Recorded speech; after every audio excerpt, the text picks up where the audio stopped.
Ito po mga bossing ko ang isa sa mga simple at napaka-epektibong pamamaraan para mas maging smooth ang daloy ng swerte, mas maging magaan ang daloy ng swerte sa pamamagitan ng 3 pirasong bulak lamang mga bossing. Kayo po ba kada bagong taon ay nagsasabit sa inyo pong main door or sa inyo pong negosyo ng bulak? Kasama po ito sa mga barya at ganoon din po ang ubas.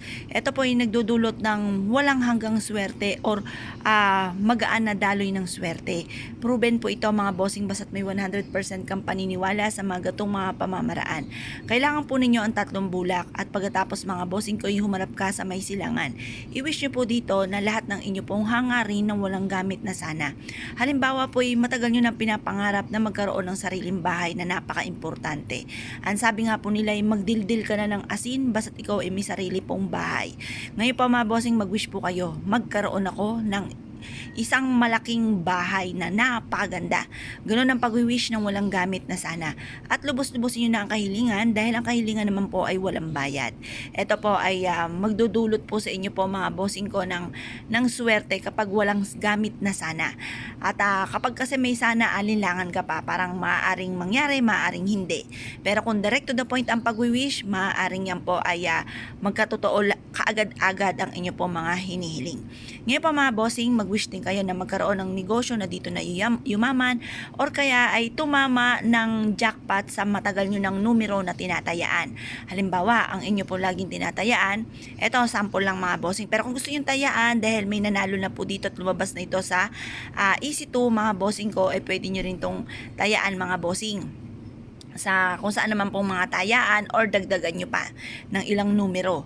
Ang lumabas po ay 9-8. Birthday ko po yan kasi malapit na ako mag-birthday.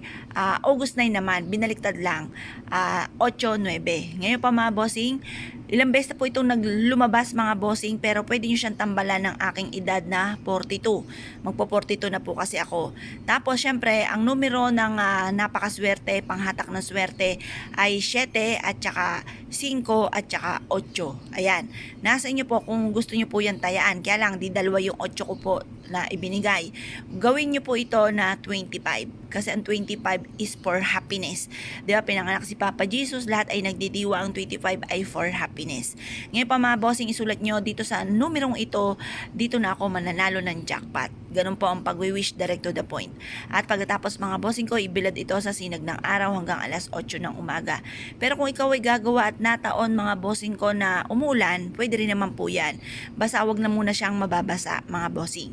Ngayon pa mga bossing, kung kayo po naniwala at naisyo po itong gawin, subukan nyo na po ito. Proven po ito na napakaswerte mga bossing.